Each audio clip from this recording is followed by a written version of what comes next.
Where's Phil? Okay.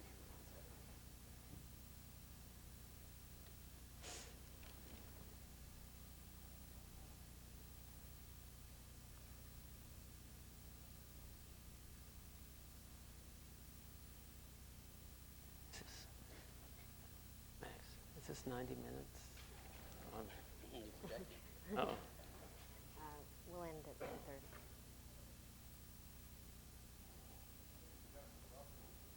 Forum of Public Affairs. We're very pleased this evening to have a very special presentation of 5 of America's leading national political correspondents with us.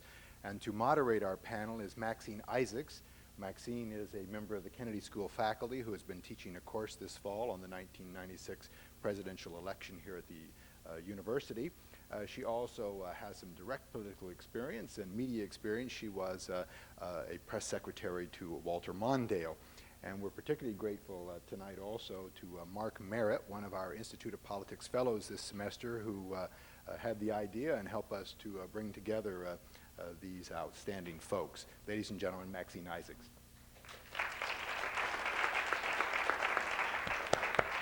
Thank you very much. This is going to be a really interesting panel, and I know you're going to enjoy it. We are very fortunate tonight to have these people who have just literally come off the campaign trail and to share with us some of their experiences and some of their thoughts about the election. I'm going to introduce them first before they each speak, and then each of them will speak briefly. And Mark will sort of will give his observations at the end of their comments, and then we'll open it up for questions. Our first guest this evening is Dan Balz. All of these people are national political correspondents, so that's their title, and I'll give you their affiliations. Dan is national political correspondent for the Washington Post. Next to him is Ron Brownstein, who is with the Los Angeles Times. To my immediate right is Rick Burke with the New York Times. John King, who's with Associated Press.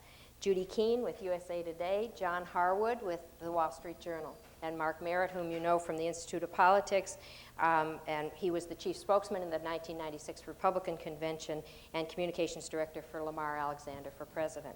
So it is a real treat to have you here tonight, and I welcome all of you, and I know we're going to have a good discussion. I've asked each of these people to address two questions. One is to share with us some of their observations from having been there, to share with us some of their observations about what they saw that they feel was revealing or that was interesting or that could give us some sense of what the campaign was like from their perspective. But secondly, now that they've had all of a week to think about it, to tell us what reflections they have based on what they saw. What do we know now that we've had this election that we didn't know before? So with some dismay, I observed at dinner that Dan Balz is the senior person here. I've always thought he was sort of a young person like myself, but he and I are sort of the same generation, so I thought maybe it was appropriate that the grayest beard would start us off here. I don't So know whether Dan, that's welcome. a compliment or not, but I'm stuck with it, so I'll kick it off. Thank you, Max. Thank you all for coming. We're as excited to be here as I hope you are. I was thinking back about the campaign, and there was a sort of a week-long period sometime in the early fall when I had been out doing some voter interviews and knocking on doors and talking to people apart from the candidates. And I came back and I said to a friend of mine, I said, you know, I've finally figured out you can sum this race up in under 10 words, and they are the following. The country's okay, Dole's pretty old, and there's a gender gap. And if you looked back at this campaign, as we all not just started to do 4 or 5 days ago, but have been doing for several months, there was a stability in this race, particularly in the presidential race. It settled in pretty early in this campaign. And in retrospect, it looked a lot like the 1984 campaign in that you had an incumbent president at a time when you had a rising economy, and you had a situation in which once he got to a certain level of both approval in his job rating and a certain level in terms of kind of the horse race number of where he was vis-a-vis Senator Dole, that it was very, very difficult for any challenger, including Senator Dole, who didn't run a particularly strong campaign, to overcome that. And so that there was, in this campaign, as we all talked among ourselves, a variety of ways in which you could slice the electorate and try to look at it, and you always came to the same conclusion, that there was something about this that was locked in, and part of it had to do with the economy. Part of it had to do with the fact that I think a lot of voters never took a second serious look at Senator Dole after they concluded that he didn't quite understand where they were coming from, or that he didn't relate to what their life experiences were, or their current problems were, and that you had this persistent and growing gender gap, which was created in part by what the Republican Congress had done in 1995, and by Clinton's skill in tailoring a campaign designed to appeal to them. Briefly, this campaign has been described by people in its aftermath as a kind of a status quo campaign, and I take issue with that in this way.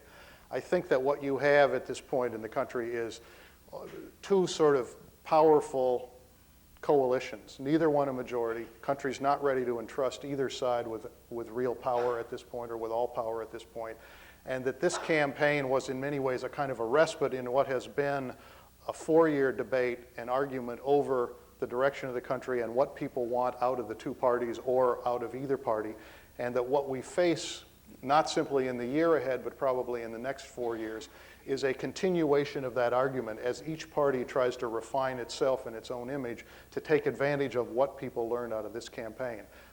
There is, I think looking ahead, there is the sense that there will be an effort at bipartisanship and cooperation, certainly in the first 6 or 7 months of 1997. But I think working against that is that you have two political parties, both of whom have been strengthened at their wings rather than at their centers as a result of this election. The public is more at the center, and the parties continue to push apart. So I think that we got a bit of a breather in this election, that it didn't resolve the big argument that we've been having for 4 years, and that's still out there to be wrestled with. I'm glad to be here. Thanks for having us. I'm reminded that this year we had a turnout of the lowest in 60 years, 70 years and maybe, and it was below 50%. So if half of you want to leave, I don't think any of us will be offended. But if it gets much larger than that, I think we'll take personal offense.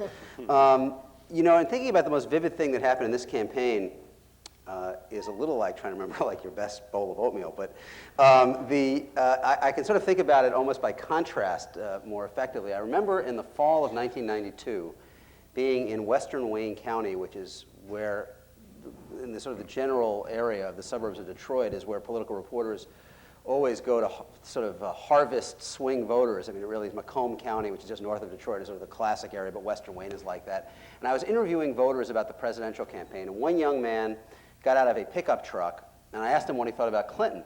He said, Clinton? Well, as far as I can tell, he's a draft-dodging, womanizing, pot-smoking liar. But hey, it's time for a change. and he was going to vote for Clinton.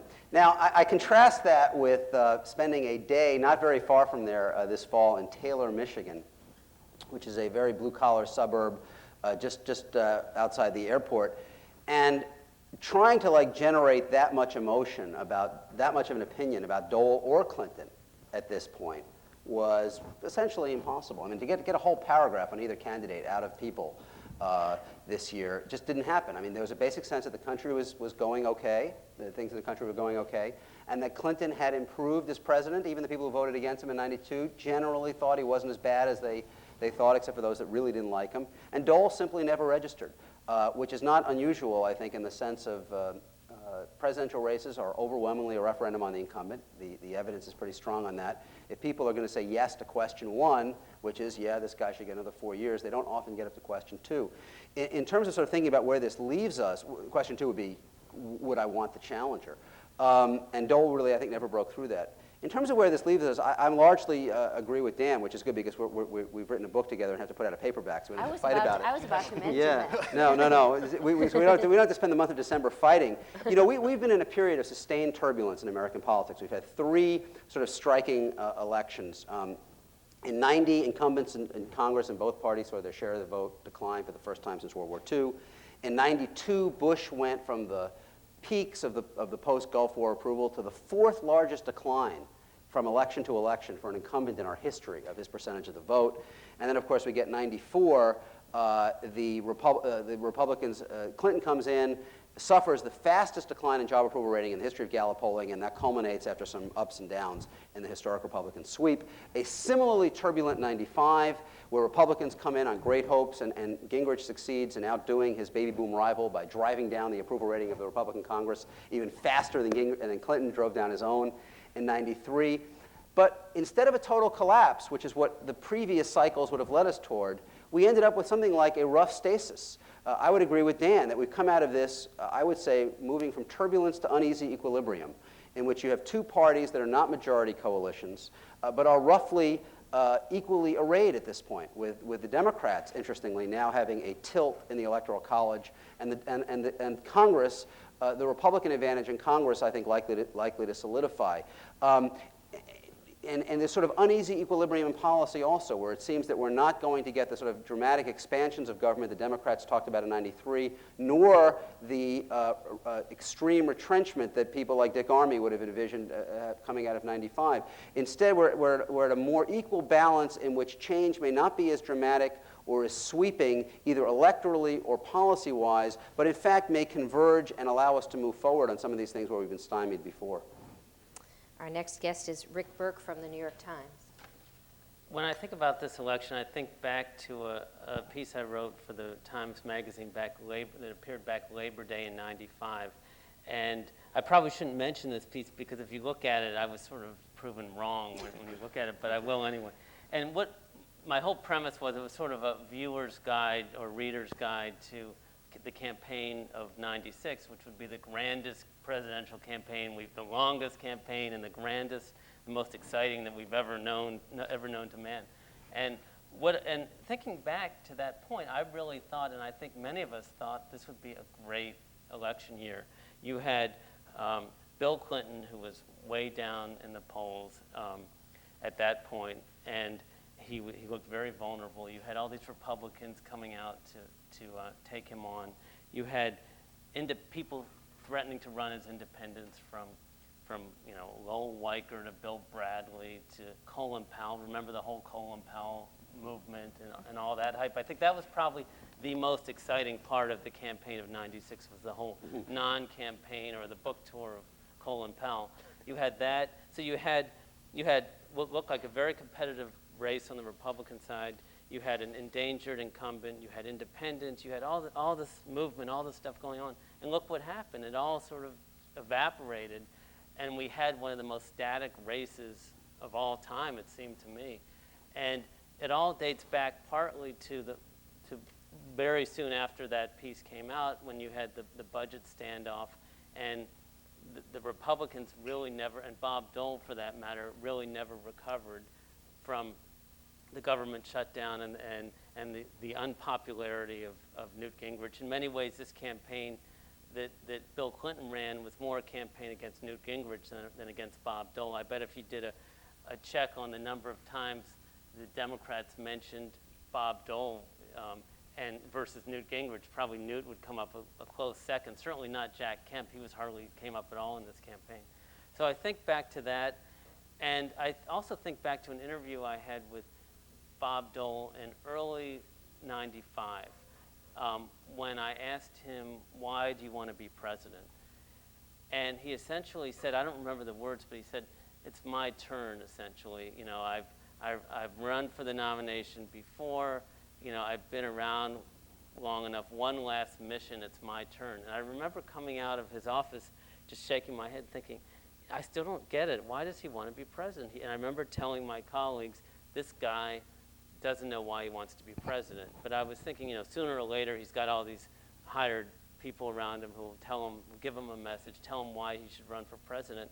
And by golly, just, you know, he had a whole year or so to do it, but he never really articulated why he wanted to be president. And I think we can't lose sight of just how bad a candidate, frankly, Bob Dole was. I mean, he just from start to finish, he never had a fundamental message that anyone believed. Now, you add on to that the fact that Bill Clinton did something very smart from the very beginning that I think I certainly feel I didn't write enough about, and it wasn't covered enough in the press at the time, but the White House and the Democrats worked very hard to make sure to do the best they could to scare off any Democrats from running, from challenging Clinton in the primary, because when history shows when you have a tough challenge, when you get roughed up in the primaries, as George Bush did in '92, often you just don't recover. So they did they had all kinds of efforts in the early primary states in Iowa and New Hampshire and so forth to scare off other Democrats from taking on Clinton, even though he looked very vulnerable at the time. They raised a lot of money early, they had TV on early, so they scared off a challenge, and that was a very fundamental early decision. So what you had was a candidate, an incumbent who had all the benefits of incumbency, who also, to his good fortune in many ways, a strong economy, we weren't at war and so forth. So all the usual factors were in his favor, plus he had no challenger, plus you had Bob Dole, who really didn't have a message from the start, and all that added up to a very static race. And I remember I ended up, as my colleagues did, we all write poll stories periodically during the campaign. And by golly, I wrote the same poll story month after month after week after week. Every time I had to write about a poll, I would look for some nugget that I could say was something positive about Bob Dole. And usually it was the same thing that, on issues of trust, his ratings are much higher than Bill Clinton. But that was really it. And you're just struggling and struggling. Finally, we decided not to do as many polls because it just, what's the point of spending all that money? But probably my biggest challenge was coming up with a more creative way to write the same story for 1 year, in a row. So I think basically, as my colleague said, I think what we found is these campaigns are often a referendum on the incumbent. People said, what about the trust, the character issue?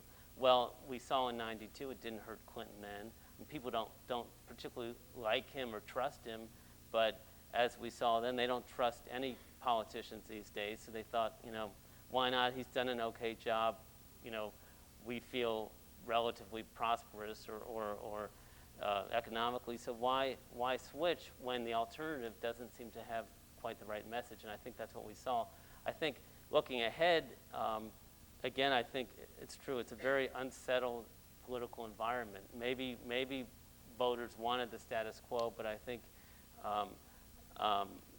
we're going to have volatile times ahead because the talk of a honeymoon between the two parties, it's just talk. I'll bet you that's not going to last more than a few weeks once they get back in January. I just would be very surprised to see that. John King, Associated Press.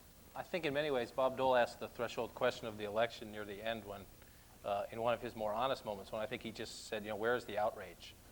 He meant in the context of Clinton's character and the ethical questions, but I think if you take it more broadly, there was no outrage in America this time, therefore no reason to throw out the incumbents, plural, Congress as well as the president. And I think there's two moments that made that atmosphere exist. One is, as three have gone before me have said, the budget fight.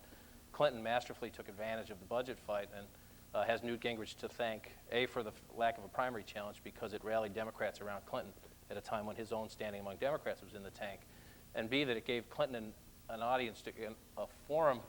Bill Clinton is best with an enemy. In 1992, we became that enemy for a while when we were asking about the woman he didn't sleep with in the draft he didn't dodge. When he was running as a new Democrat against the liberals, he had an enemy. He's best against an enemy, and finally he had this Newt Gingrich, this monster. It was Godzilla to run against.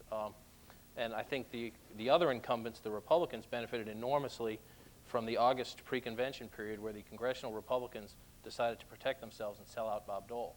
If Dole had any chance left, it was on the idea that Clinton couldn't get anything done, that you want a Republican Congress, you just elected it, therefore you need a Republican president, whether it's balance the budget or reform welfare or do immigration reform. And when Newt Gingrich learned from his mistakes and decided we're going to do business with this guy at the end, it sold out any last chance that Dole had. I don't think he could have won anyway, but he had nothing. After that, he had nothing but his tax plan. I think also Dole was a flawed candidate in the sense that Clinton was the transition of the Democratic Party to a baby boomer, to the post-World War II generation, to maybe the post-liberal generation, although Vice President Gore may have a fight for that in the primaries in 4 years. Clinton was this new figure in people's mind, and Dole was old. And I don't mean it as 73 years old. Clinton excited people in '92 that things were going to be different. And Dole was the old Republicans, and I don't blame him for that. He looked around at the beginning of this process and thought, you know, who is worthy of this nomination, and saw nobody that he thought was worthy. Yet he was absolutely the wrong person to run against Bill Clinton, never mind the fact that he ran a bad campaign. He was just not the right man. It just didn't look right to people. And then when he gave what at the time was viewed as an effective speech, I think, about I want to be a bridge to a time of tranquility. You know, in my childhood, I can tell you what it was like when America was good, when there wasn't crime on the street, when you could leave your car and your doors unlocked. Clinton is a master at turning this, and the Clinton team had a much better team, and they made it about the bridge to the future. And praise the Lord, the campaign is over. We don't fear about the bridge anymore. But they are a very effective political team, and at turning whenever Dole tried to do something, they turned it against him immediately. But I really think that Dole was doomed, in the sense, I don't mean it as negative as it sounds, by the fact that his own party decided that it was time to save themselves. And I think what the country did in re-electing the Democratic president and the Republican Congress was that it had no outrage. It called time out. It had done a great thing in 1992 in tumult, and a great thing in 1994 in tumult, and thinking both times it was going to get big change, and getting very little. And so, as Ron was talking about, the country there's a consensus now for these modest steps, and a lot of us, Ron was talking at dinner, we mocked Clinton when he talked about V-chips or school uniforms or little things like this. I think that people are so skeptical that they don't think the government can give them big things like health care reform for all. So when they hear somebody say, I can give you this, they think, all right, that sounds relevant to my life. And Clinton's strength was that if you went out and talked to voters who had all the doubts about whether he could be trusted, whether he had any honesty, whether he believed in anything, you asked them to compare Clinton to Dole, Clinton talked about things that were relevant to their lives. Therefore, he was going to do something that might benefit them. Whereas when Dole talked about this giant tax plan, they just didn't believe it because I think the public has just drawn the curtain on big things. They're not going to believe them for a while. So we're going to be stuck in this time for a couple of years. And my great question looking forward, I don't have the answer, is it's my personal opinion that Ross Perot smothered a viable third-party movement for this cycle. In the last cycle, he was viable for a while until he got out and got back in. But in this cycle, he smothered the emergence, whether it was a Bradley or a Powell or a Dick Lamb. And will somebody now, he's having a fight for the leadership of his own party, and if that is stripped from him or if it is not, my big question looking ahead is, will we have a real independent or third party emerge? Because if that happens, politics is going to become, I think the Clinton campaign will become instrumental in the sense for the niche marketing. Clinton knew all along that if he could just get his chunk, didn't even have to win them, keep the gender gap and get increase his numbers among swing voters in the suburbs, that Dole could never beat him. You just do defensive math. And he marketed everything he did at the same people to build a wall. And that is my question looking forward, is do people who want a third party surrender, thinking Perot has done it twice and it doesn't work, or does somebody try to build a real one? Thank you. Judy Keane from USA Today. Like Rick, I thought this was going to be a terrific campaign to cover. Starting early in 1995, I lobbied my editors to get me off the White House beat and on to covering the Republicans. I had covered Dukakis in '88 and Bush in '92, and I thought this was my chance to be in the winner's locker room on election night. The very first story I did in June of '95, I went to Arizona, to Tucson, Arizona, what we thought was a Republican community and what we thought was a Republican state, and did a story on the Republican field as it was shaping up at that time. What I ended up writing after meeting with a couple dozen Republican activists was they all think Dole's going to be the nominee, and they're not very excited about it. It turns out that that story pretty much foretold what would be the next year and a half of my life, writing that story over and over again. The lessons that I think that I take from this campaign: don't underestimate President Clinton. I think that's clear. His skills as a campaigner were underestimated by many of us a year and a half ago, and it's something we should be mindful of in the coming few years.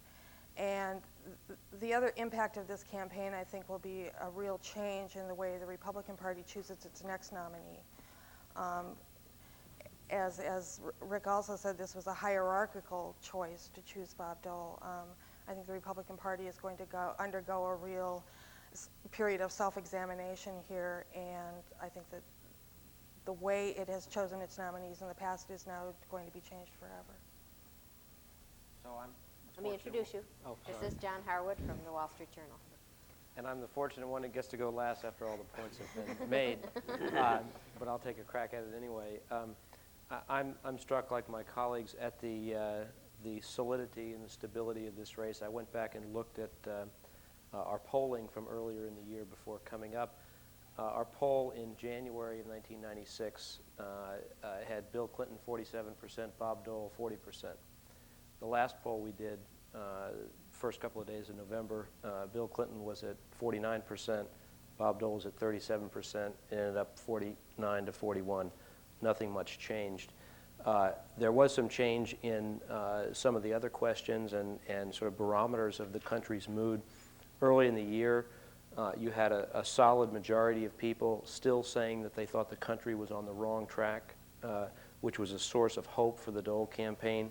Even in the summer at convention time when they were behind substantially, they thought if they could just sort of do a better job of linking Clinton to the wrong track, that number would end up driving the race. But what happened is they did that. The second quarter of the year, you had a tremendous economic performance, and sort of some alchemy occurred in the electorate where people decided fairly decisively that they were more or less satisfied with the state of the country at the time, so that by the time the Democrats held their convention in August, you had the number of people saying the country was moving in the right direction equaled or began to exceed the number who thought it was in the wrong track. And once that perception locked in, there was really no way, I think, for Bob Dole to shake up that race. You know, we think some of my colleagues mentioned things like the Family and Medical Leave Act, which became a prominent issue in Clinton's advertising. All of the Democrats, or most of the Democrats who got beat in the 1994 elections had voted for that law. Clinton had signed that law by the time of the 94 elections, but it wasn't important at that time. And in this context, when you had a couple, large ideological fights that had produced nothing, small things started to look bigger in this context. The image that sticks with me most about the campaign in this context of stability was the lack of engagement by the voters, by the candidates with each other, to some extent by us in the press. I think a lot of us felt frustrated in the fall that there wasn't a lot new to write about. I remember a feature story I did in March of this year when I spent a couple of days with a Dole organizer in Illinois whose job was to build a crowd for Bob Dole in suburban Chicago. And this is a commentary, I think, to some extent on Bob Dole and his campaign, to some extent on politics in our times. This woman set as her goal to get 1,000 people in a little hall in a shopping mall for Bob Dole. And I went to meet with her, and they had a very small number of people, all of whom worked for the governor of Illinois, who left their offices to come over, and they were having a party. It was an ethnic event, and they were having a sign painting party, which they billed as a community sign painting party for people just to stream in from the neighborhoods and make signs to put in the Bob Dole rally. And they had one young woman who was the daughter of the director of ethnic affairs for the governor, who was making signs one after the other. Lithuanians love Dole, Polish Americans for Dole, Irish for Dole, all came from the same little girl who was making these signs. And the woman, the organizer, set out that night with a little squadron of cars, 3 sets of advance people in each car, all of them with walkie-talkies and little microphones in their ear. They would drive around and they'd say, okay, I'll hit the bowling alley. And the other one would say, I'll hit the supermarket. And they would run into these places and pass out flyers, say, please come see Bob Dole. He's giving a speech 2 days from now. And they passed out all their flyers. They went to the quick copy at midnight. They made another couple hundred flyers. They went to another bowling alley and a dog track.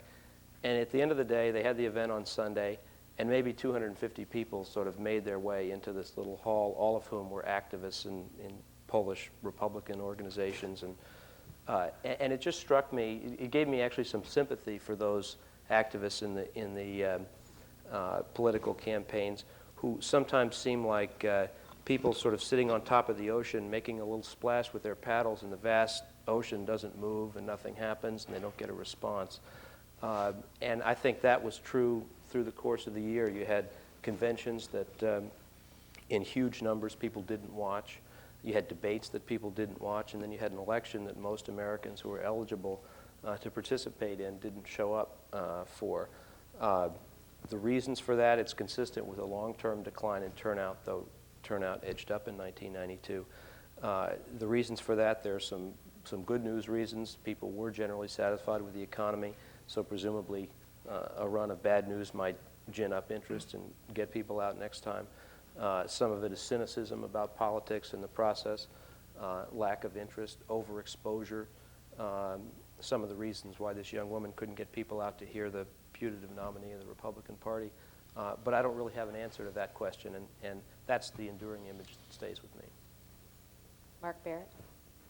Well, actually, that anecdote reminded me of a joke Jay Leno told, that they had arrested a bank robber in the Midwest. He was wearing a Bob Dole mask, and the police asked him why he was wearing this mask, and he said he wanted to be assured that there wouldn't be a crowd around him when he robbed the bank. And I think that's been Dole's problem all throughout. He hasn't generated an enthusiasm, and there's been really no rationale for his candidacy. I think this election was won, without pontificating for too long, although I'll do it for a short amount of time. For three basic reasons, Clinton won the election. It was a perfect recipe and environment for incumbent re-election. Good economy, safe internationally, and so forth. Economic numbers moving up, it was fine. Great campaign by the Clinton team, and this is in descending order. And the third reason is Dole ran an absolutely terrible campaign. He was a terrible candidate. It seemed to many, at least to me, as though English was a second language to Senator Dole.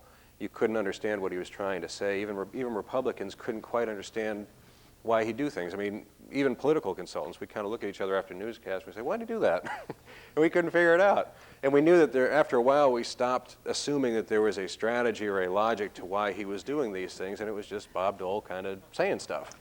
And that's what the election was, Bob Dole doing stuff and saying stuff, and you couldn't quite figure out why, and after a while it was an existential experience for those of us on the Republican side.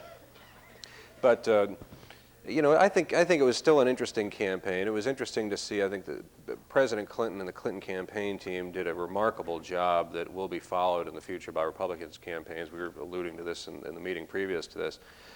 Bill Clinton ran one of the most negative campaigns in history. Bob Dole tried to do the same. Clinton did it much more effectively. And he did it by keeping most of his negative attacks on paid TV commercials. So the negative attacks were by some voice you'd never heard of or a face you'd never seen, talking about there goes Bob Dole and Newt Gingrich attacking Bill Clinton again, or cutting Medicaid, cutting Medicare, and so on. And yet whenever you saw Bill Clinton on the stump, it was always sunny Bill Clinton talking about school uniforms and so forth. Meanwhile, Bob Dole had the recourse of the challenger, which is a negative campaign. That's all he had access to. And he was forced to deliver it in his paid TV spots and him personally going and attacking the president. And the whole thing was a downward spiral throughout really the entire campaign. Dole started on the defensive and he ended on the defensive, and I think everybody could tell. So looking back on it, I mean, political consultants like myself like to give other political consultants far too much credit for winning elections and losing elections. But overall, the terrain was there. Clinton took perfect advantage of it. We didn't take advantage of it. And maybe if Lamar Alexander would win, I had to get this in. if Lamar Alexander had won and we had somebody who was new and different and didn't fit the exact stereotype of what America had had enough of, which Bob Dole personified, I think we would have had a better shot, but it still would have been tough. Okay, now while we're making plugs, I had promised to mention that Dan Balz and Ron Brownstein did write a book called Storming the Gates, Protest Politics and the Republican Revival. So that's another subject about which you can ask them. We're going to take some questions. I hope you'll line up. We've got 2 mics on the floor, and I hope we can have a lot of questions and have a good discussion. But I want to lead it off with sort of a contrarian point. Now that you've all made the point about how set in mud this race was from the very beginning, I think, well, Dick Harwood actually made an excellent point this morning in the Washington Post, where he said, you know, we spend all this time sort of studying ourselves as press and studying how the process works, and then the voters continue to surprise us, as they did quite spectacularly in 1994, and a little less so, but I think that you could still argue that the closeness of the race in 96 and the fact that actually you can sort of construct what the message was from the voters. It wasn't exactly what the pundits expected as they were writing this. The race did close quite dramatically at the end. Now, you can sort of dismiss that and say, well, that was this scandal, and that, that other than that, the race would have been the same. But in fact, the race did close up at the end, and the voters did surprise most of the pundits. And so my question for you is now, you have only had a week to digest this, but how about that? How about the fact that maybe while you're inside the bubble and writing about the campaign, maybe something is going on out there, as Dick Harwood suggests, that you aren't quite in tune with from that perspective? Maxine, I would just say, I don't agree with my dad, or I didn't agree with him, in that I don't think it was all that much of a surprise. I think that the polls said all year, and we said all year, that Clinton was going to win easily. He did. His margin was not what it was at certain points in the cycle, but I don't think many of us expected it was going to be, and it was pretty close to what it was in the polls at the end of the campaign. And secondly, I think that as the year wore on, and particularly as the Republicans adjusted on Capitol Hill in the summer and began to make compromises with President Clinton on welfare, immigration, the minimum wage, issues of that sort, that people felt that they had stabilized and that it was likely that they would hold the Congress. So I think there was a general sense, I'll let others speak for themselves, but I would guess that most of us on this panel thought by the last month of the campaign that Republicans would probably hold the Congress and that Clinton would win easily, and that's what happened. Yeah, Everybody's nodding. I don't think they surprised us. I think that what you saw in the end was, and as you said, the scandal, but I think it was the thing that cost Clinton maybe 3-4 points at the end, gave Perot a point, gave Perot a couple points, and gave Dole a couple points, was the Democratic Party fundraising scandal, because the voters who moved were independents, who tend to be more reform-minded, so the campaign finance stuff made them sick to their stomach, and Republicans who were supporting Clinton, kind of soft, more moderate Republicans who were supporting Clinton, who, when it became a Democratic Party bad thing, moved back to the Republican Party. I think the movements off Clinton, if you analyze the polling data when Clinton was at 52, 53, a month, 6 weeks before the election, who was supporting him then versus who supported him on election day in the exit poll, the movement is very predictable if the issue was an ethics question. I think one of the things we had is, we really did have entirely too many polls this year. And I think part of the consequence of that is that whenever there was a movement in almost any poll, and it went dramatically large, or in a couple of cases dramatically small, as it did in the Newsweek poll right after the Republican convention, there was a tendency to suggest that something had happened, or that the Clinton lead was really 20 points. The reality is, in most of the polls, many of the public polls and certainly the two campaigns' internal polls tended to have the race somewhere in the neighborhood through much of the summer and early fall in the 11 to 14 point range. Clinton began toward the end of the campaign to slide down a little bit, which also is natural.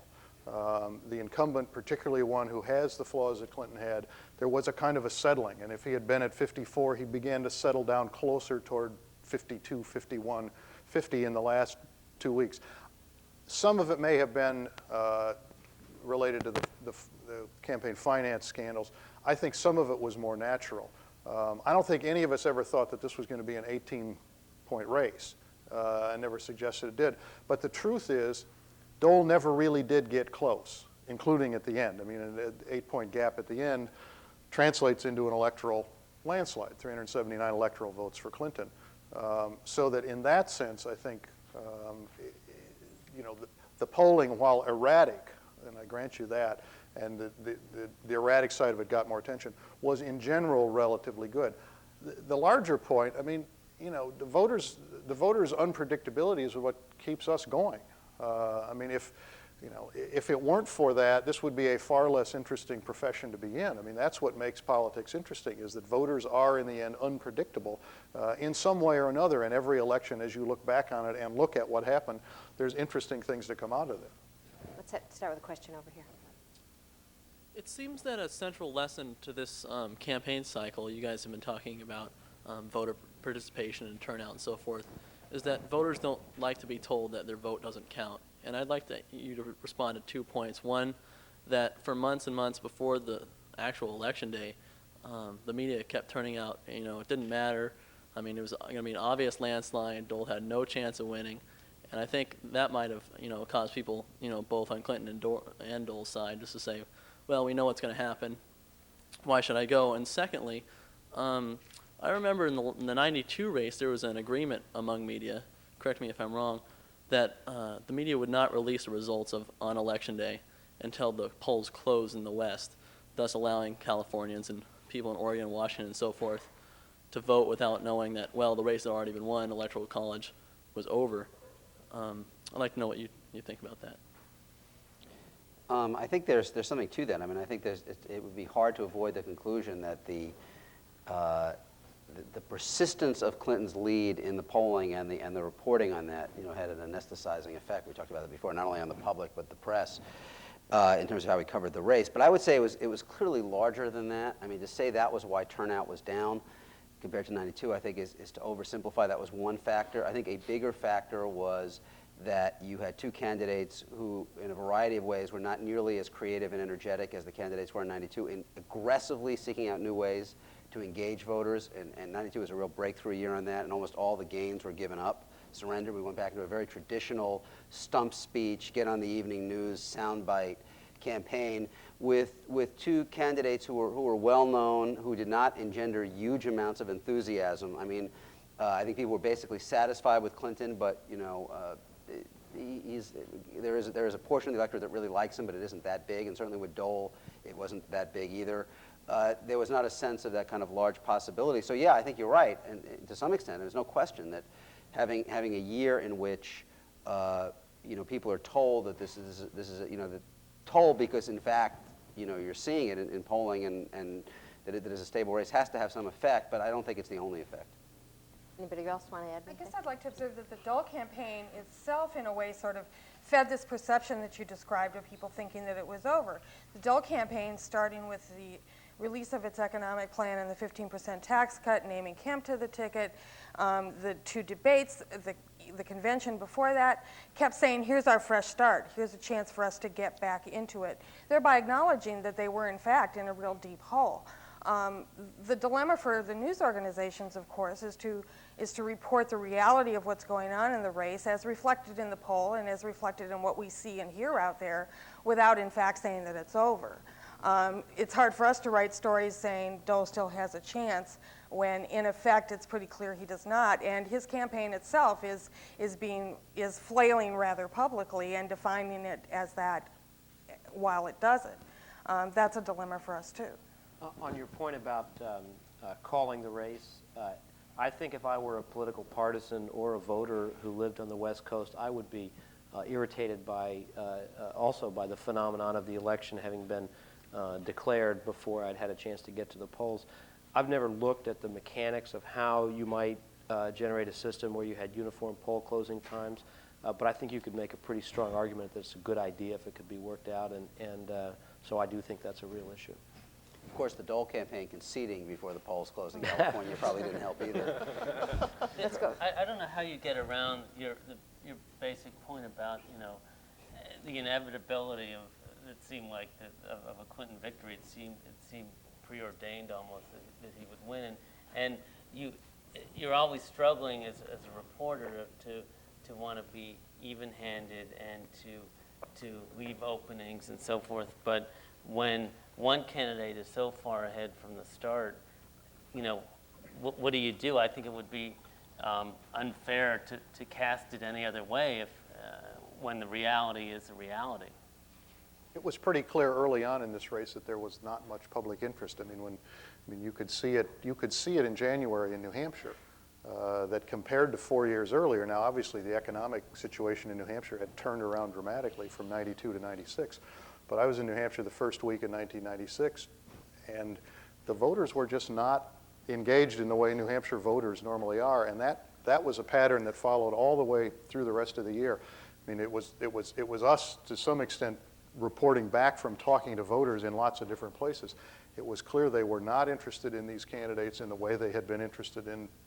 They did in 92. They did not have the sort of level of anxiety that they had in 92. You could just tell it was a different year, and you know, predictably turnout was somewhat down from that. I think it was less from the press or everybody saying this race was sort of over, and more from the public saying almost from the get-go that that they were less engaged in this campaign than they had been 4 years ago. Let's take another question here. Yeah, hi, I'm Kelly Fujiyoshi, I'm PP1 at the Kenyon School. Much was mentioned in the press about the character issue, but it didn't seem like the Dole campaign was really effective at. And I was wondering, just from your perspective, what the Dole campaign had to do to really maximize the character issue in terms of strategy to really use it to attack Bill Clinton and increase their chances of winning the election. Do you want to take a stab at that? Mark might be best Yeah. at the end. Oh, yeah, Mark, yeah. Sorry, Mark.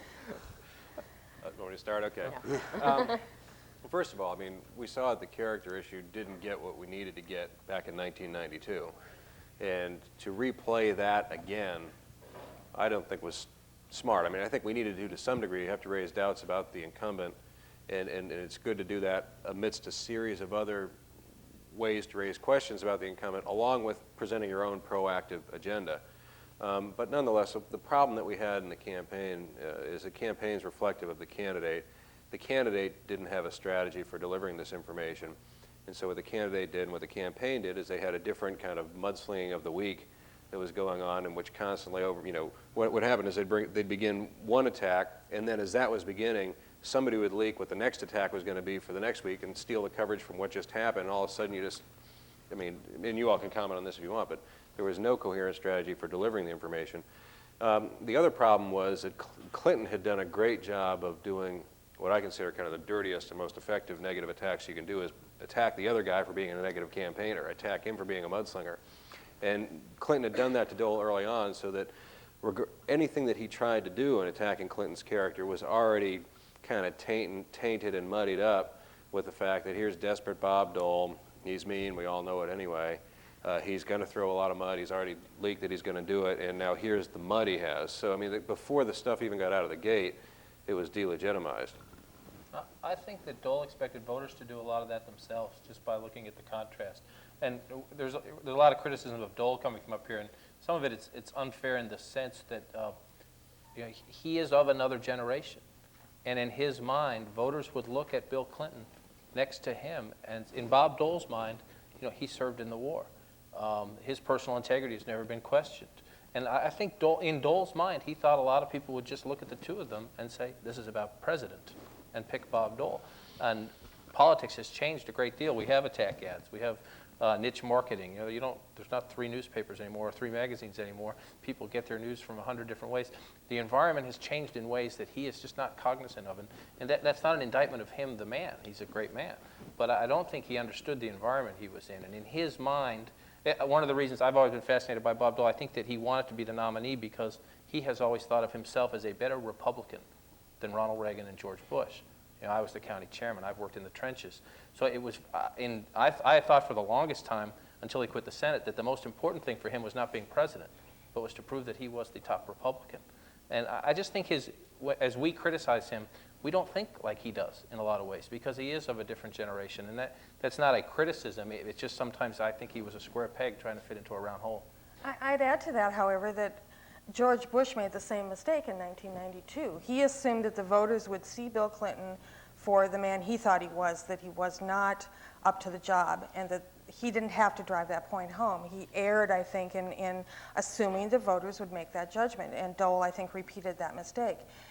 The other thing that drove the Dole campaign's decision not to go negative early and in a sustained way was that their polling in their focus groups indicated that women voters among whom they knew they had a big problem gaining support, would react negatively if indeed he did go on the attack, and that restrained them for a long time.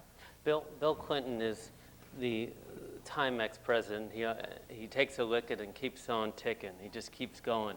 And one of the things he's really been able to master in his campaigns and as president is these character questions just haven't made a dent. They don't really matter.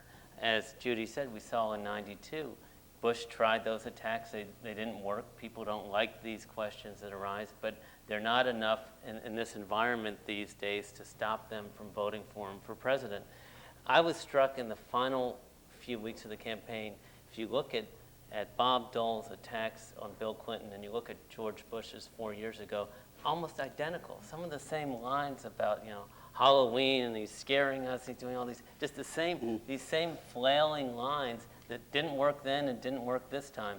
And the reason that the Dole campaign did not raise these character issues until the end of the campaign is because they knew that, but they were just so desperate, frankly, at the end to raise something that would help them in the polls that they finally grudgingly raised these issues and found to the detriment of Bob Dole that when he started attacking Bill Clinton on these character issues, his negatives, the one thing that he had over Bill Clinton, which was trust, character, so forth, his negatives went way up because of that, because people already had a preconception of Bob Dole as sort of a mean person, and when he started attacking, that just drove up his negatives even more.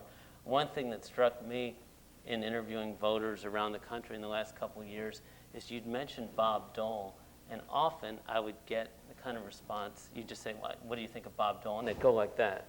Even Republicans, they go like that. For whatever reason, people just thought he's a mean, nasty SOB. And if you ask the panelists here who have covered him up close, I think we all kind of like him and think he's funny and like his wit and so forth. But for whatever reason, it doesn't translate out on TV into the public, and he never really overcame that. One other point on this whole trust issue that I think is interesting is that there were a lot of questions in Bob Dole's background that one could have raised in terms of the character issue, some of the campaign finance questions and some of the business relationships he had. Things were raised about his own family life and the details of his divorce and when he left his wife and all these things, but somehow they didn't stick in the way they stuck against Bill Clinton, because people sort of did have a conception, even though they think Bob Dole's sort of a mean and nasty guy, they thought he was ethically maybe on a higher plane than Bill Clinton. So there were these very real questions one could have raised about Bob Dole that really didn't stick. And I think it's kind of interesting that happened, that in a strange way, Bob Dole got away with more than Bill Clinton did on some of these issues, but it wasn't enough to give him the advantage. Just one postscript on that question. I think it's a plausible strategy if you're an incumbent president trying to discredit a challenger, to argue that his character is flawed and he's not up to the job and it's risky to turn to him. And Bush tried that. It didn't work, but that doesn't mean it wasn't worth trying. It's pretty hard, I think, to convince Americans that the guy who's been sitting at the desk for 4 years and happens to be sitting there when people are relatively satisfied, that that's somehow risky and demeaning and that he's not up to the job. It's very difficult to make that work. One of the interesting things I think to think about the 96 race is that going into it, we all thought that the most interesting question was this anomaly that was turning up in the polls about the belief that Dole had a superior character, but most of those people then said they were going to vote for Clinton. And I think that Dole, I don't think that Dole didn't, I think that they saw that in the polls and thought that was a plausible set of arguments to make against Clinton. I think looking back on it now, that wasn't the issue in '96. You know, it's always been overrated, though, as a silver bullet. I mean, people thought Jimmy Carter was a man of upright integrity, and they unceremoniously fired him from his job because they didn't think he was very good at it. Same thing with George Bush. I mean, people did not throw out George Bush in '92 thinking that he was, he was duplicitous. They just thought he was ineffective and uninterested in them. I think that people look for many things in a president, and people are not sort of it's not sort of one-dimensional. Also, in a strange way, Clinton benefits, I think, from the backdrop, which is a decline in trust of politicians of all sorts. I mean, there is a sense that well, he didn't tell us. I asked one person one voter this year about Dole's proposal of a tax cut. The tax cut proposal. And he said, yeah, I'll get that, just like I got Clinton's. And it was like Clinton violating his promise had now redounded to become a defense against Dole's promise. It was like a new form of insulation, I mean, this sort of political insulation. And I think it's always been overrated. I really don't think that, maybe I'm wrong here, but I've never gotten the sense from talking to voters that they really buy this idea that the president's primary job is to be a role model. It's like a Charles Barkley commercial. It's not his job. I mean, it's their job to be the role model for their kids. They want this guy to run the country in an effective and competent manner. And as John said, I mean, it's very hard to make that case when the guy is there. So I think that it's always overrated. When people had doubts about Clinton's character in the first 2 years, I would say it was more a sense of weakness than of moral failure, that he didn't stand up for what he believed in. He could be pushed around. You didn't know what he believed in.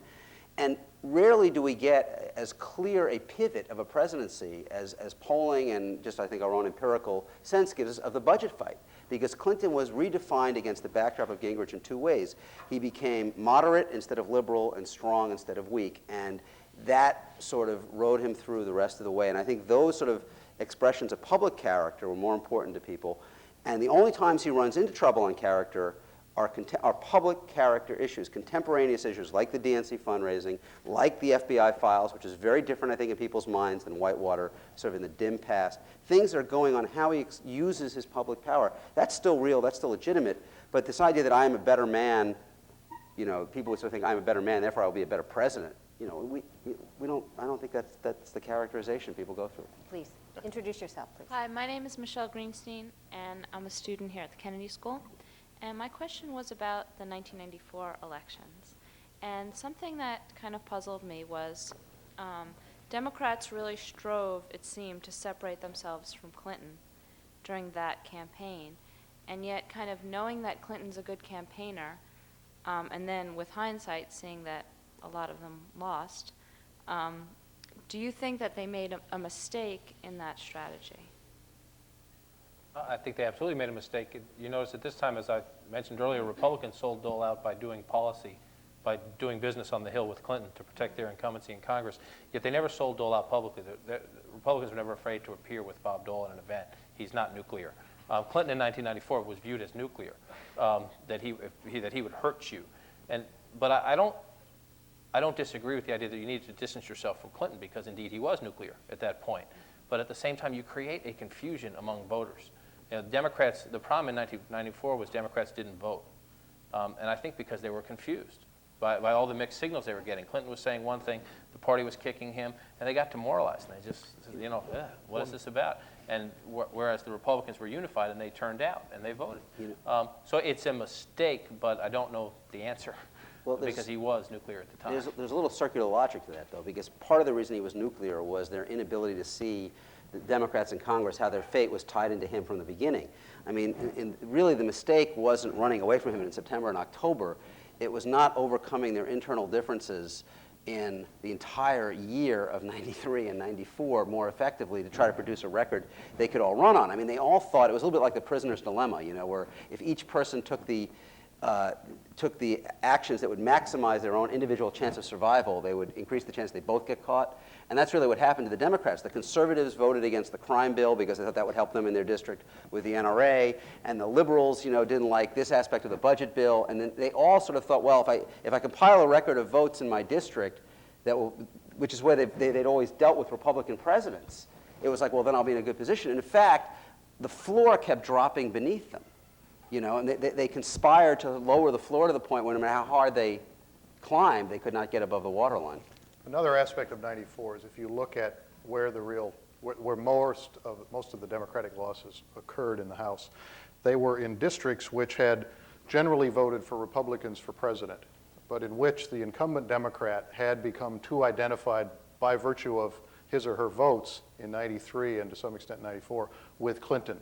So no matter what they did in the fall in trying to separate, it was too late. They were identified in their public support for Clinton in 93 and most of 94 as a Clinton Democrat in a district in which that was detrimental.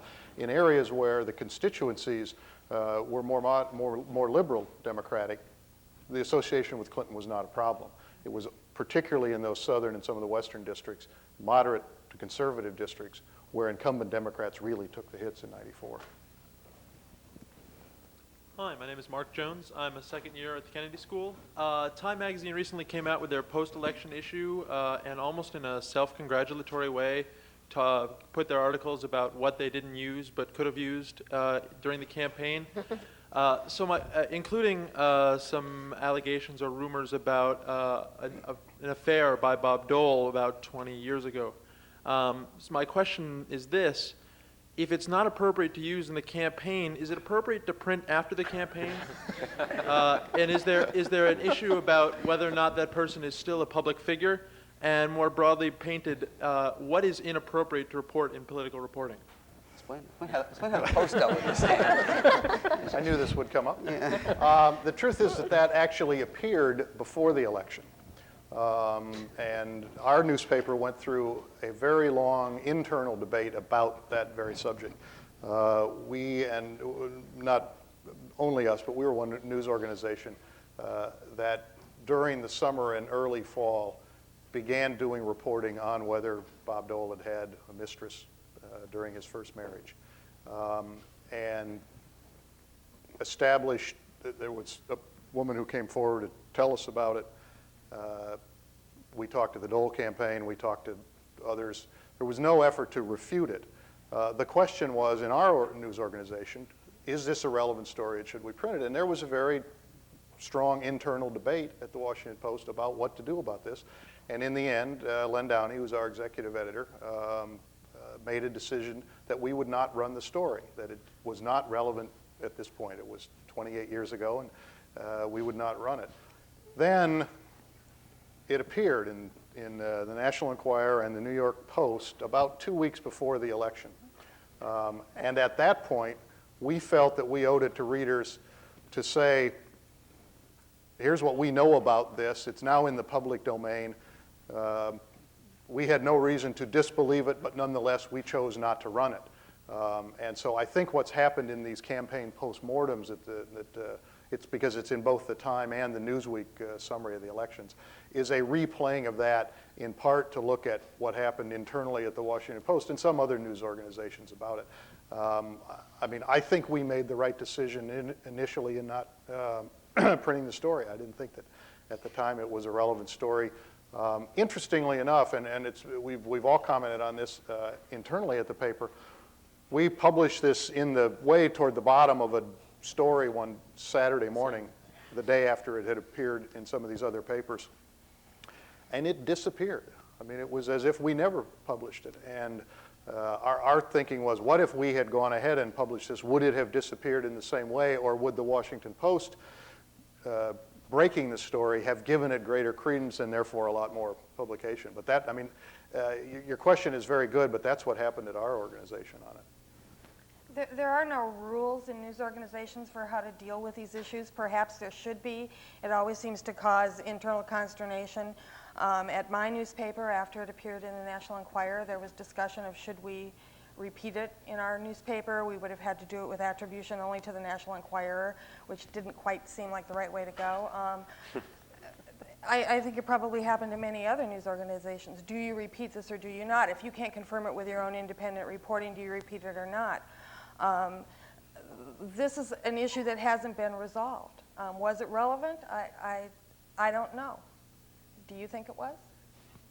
No. What I think is disturbing is how publications that may not have the same standards as the Washington Post now have more of an ability, and this began really in '92 with Jennifer Flowers and so forth, to start setting the agenda of what's news and what's not news. And it's very troubling to news organizations to try to balance it, and what do you tell the reader, or what don't you tell the reader? Was an argument could be made that once the Washington Post decided this wasn't news, that the Post should never have put that at all in the newspaper. And there's also a valid argument to be made that once it is in the public domain, the Post had a responsibility to let the readers know what it found out about the situation. But it's troubling to me to see that publications like the National Enquirer are now at times almost dictating what the campaign dialogue turns out to be. And I think one standard that we've seen in the past is many organizations find they can ignore these sorts of stories until the candidate comments on them. And I think Bill Clinton 4 years ago began responding. I think he held a press conference on some of the allegations about womanizing and so forth. And once that happens, once the campaign itself starts reacting, then you really can't help but react. I have to say, from a political perspective, and Mark may want to get in on this as well, but I have so much trouble with this argument from the press, because it's so full of self-regard and sort of self-absorption. I can make the case, and I have made the case many times. Put it in the paper. Go ahead, let it see the light of day. Put everything you know in the paper, and let the public be the judge of whether or not this is appropriate, or whether they want to buy the New York Times if it's printing that kind of information. But the sort of this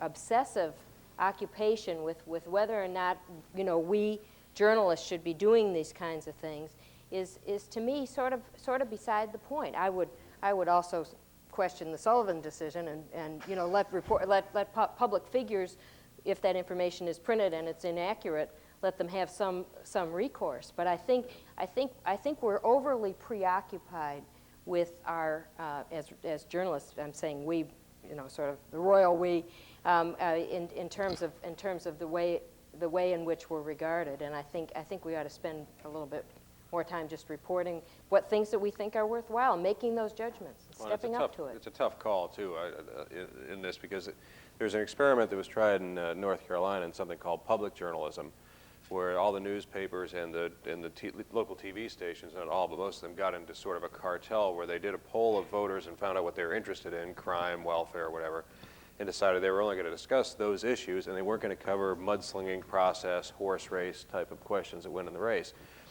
Well, I think that was initially done to level the playing field, and I think there was some concern about some race baiting or perceived race baiting that had gone on in the last Senate race down there.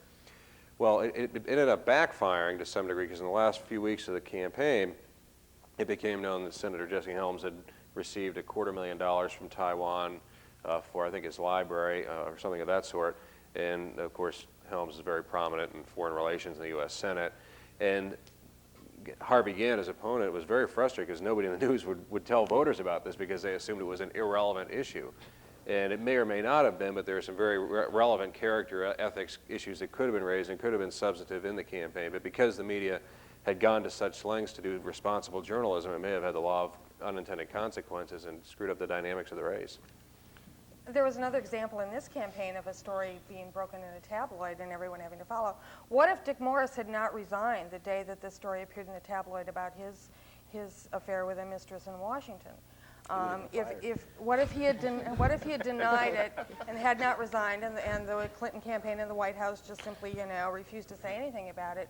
Would other news organizations have followed on that story? I don't know. It's a question worth asking. My name is Mona Miller. I also am a student here at the Kennedy School. And I wanted to ask you about the delicate dance between journalism and the packaging of news for political purposes, having been a low-level press secretary in my day. I'm curious to know what your perspective is on the powerful manipulation, whether or not you at times feel like you're being manipulated, that it's a part of the process, or how you go about differentiating between the umpteenth picture on the back of the train and real news, or just what your process is like for sifting through prepackaged news for the real news. John, we haven't heard from you for a while.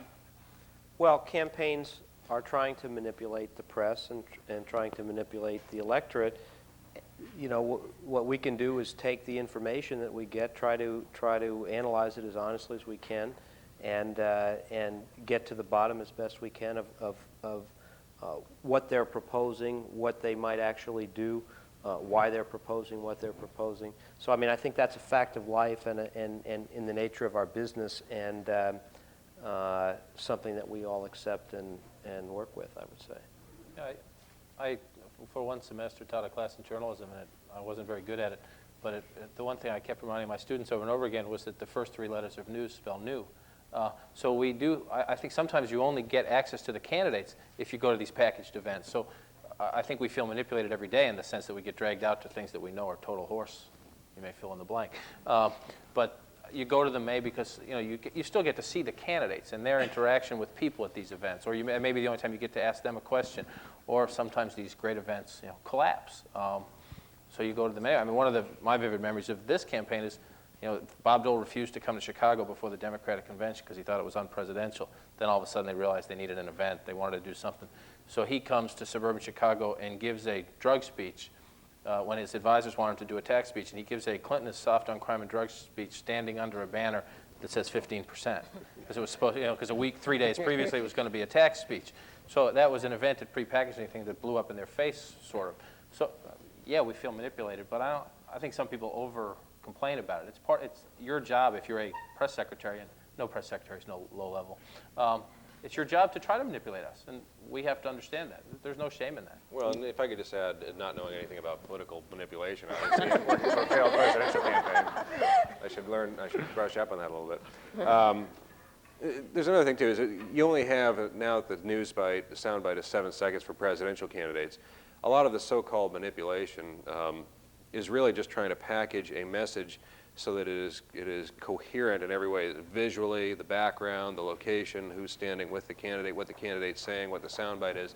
So you can be crystal clear, sure that that message gets through that tiny little window that you have of opportunity to push the message through into the media, especially the TV media.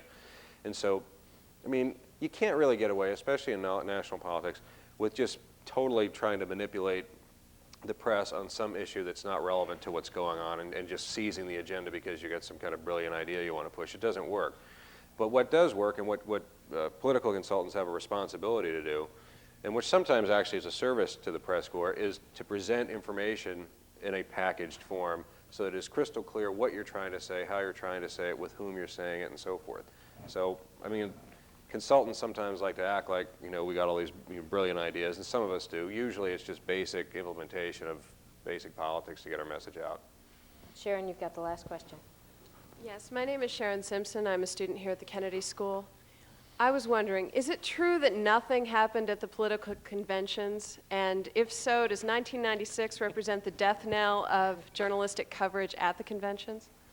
Well, after the conventions, or during the conventions, we had in the Times, banner headlines, Clinton renominated, and a banner headline, Dole saying, "I'm the most optimistic man in America." And we were all kind of like laughing at ourselves. Why are we, is this big news? Is this news at all? What are we doing here? We were all, kept talking about that. Why do we have, 20 reporters covering these conventions? And we did it this year. We did it 4 years ago. We did it 4 years ago, 4 years before that. And after the convention this time, one of my bosses came up to me and said, we really have to rethink how we do these conventions. When it's fresh in your mind, write me a memo on what we should do next time. And everyone sort of agrees that we're overdoing it, but I'm not sure what we should be doing. I mean, it is nominating a president of the United States. He's going to be nominated. It's sort of a rote process, but there is something to be gained from a political convention. It's the one time the nation sort of focuses on politics and the leaders for the next 4 years, except this time they really didn't focus as much as in the past. So what do you do? I don't know what the answer is. I think, on the one hand, I feel like we're over, you see the struggle now that I'm going through, that we all have been going through. I think we overdo it, But do I think we should just, pack up and not cover these conventions? No. So I don't know what the happy medium is. I guess I would argue that the criticism about both conventions this year, particularly the Republican convention, was this was slick packaging. But I guess I'd argue that how the parties choose to define and convey their message is in and of itself news. I mean, as long as you tell people they've chosen to sell themselves in this way and here's why, that's worth sharing. So the meaning of the events have changed. I mean, the meaning is no longer what happens inside the hall, picking the president.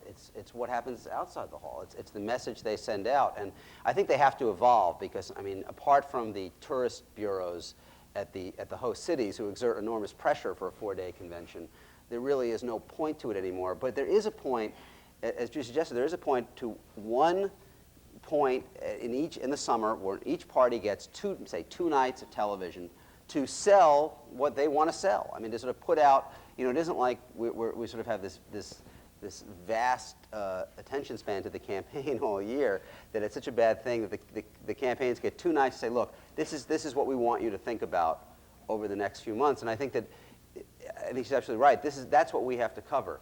Not only why they're doing it, but be fair to them, what they're saying. I mean, just what is the message they're trying to put out? How does it compare, perhaps, to what they've actually been doing legislatively? But that is a totally legitimate function, and that really is the function that the conventions now have. The problem that we all have with them is that they're still masquerading as something they're not, a deliberative, exchange, a deliberative body, when in fact they are simply a 2-day commercial. It should be a 2-day. They're a 4-day commercial. And we're stuck in old ways of thinking about them too, and that's what has to change. Well, we are, and the parties are, but I think that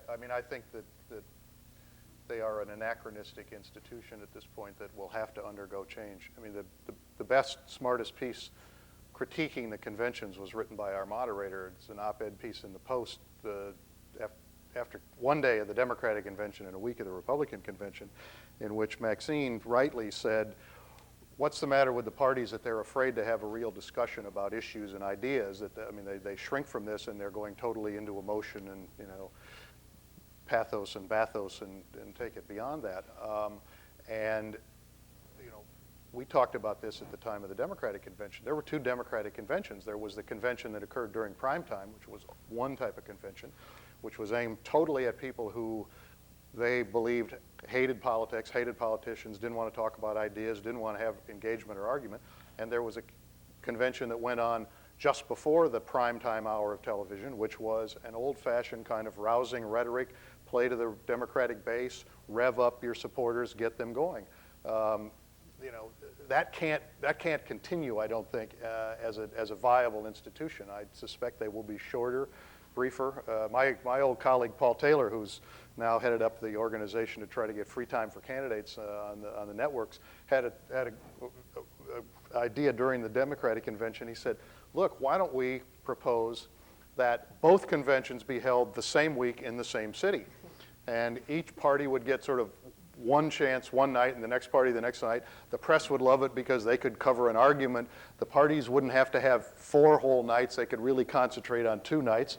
It would be cheaper for the networks to do it, and everybody would be happy. I thought, well, maybe, maybe we'll get to that someday. If I could whine on this note for just 1 minute, run the media operation of the Republican convention out in San Diego, is that we went to New York and met with all the networks, talked to them exactly about how much programming they wanted to do, what kind of programming that gave them the ideas and concepts that we were presenting to them. And basically, we didn't give them veto power over what we were doing, but we came pretty close, and we gave them a lot of access to what we were going to do and got into a team effort with them. And to have people like Ted Koppel at the end of this thing walk out, ceremoniously, and what I consider just be an effort to, highlight himself a little bit in the process, which was nothing unusual out there. There are plenty of people doing that. But to me, the whole thing was a joke, because this gets back to the other person's question on packaging and so forth. What we did was a service mainly to ourselves, but it was also a service to the networks in hopes of getting better coverage, in hopes of getting more efficient coverage, in hopes of preventing a lot of the whining that we knew would come down the road. And so it's kind of like if you run a disorganized convention and have all kinds of nutty things go on, the press loves you. And if you run an organized, efficient, press-friendly convention, they hate you, so what do you do? I had a conversation toward the end of the Republican convention with a fairly prominent press secretary who said, look, we understand that the public has much less appetite for political conventions than they used to. And we understand that the networks have much more competition than they used to. So we understand why they have shrunk the coverage from gavel to a few hours to basically now an hour a night. He said, but why should they then be surprised or offended that we try to put the best stuff we can think of into that 1 hour? I mean, it's as though we abide by the rules that they establish, and then we try to take advantage of that, and they still complain at us that we're doing it, and they still pull away from half of the good speeches we're doing, or complain that we've run overtime with something. And I mean, I thought it was a perfectly legitimate argument from the other point of view on the part of the people who are trying to put conventions on. Give you the last word. Please join me in thanking this extraordinary panel.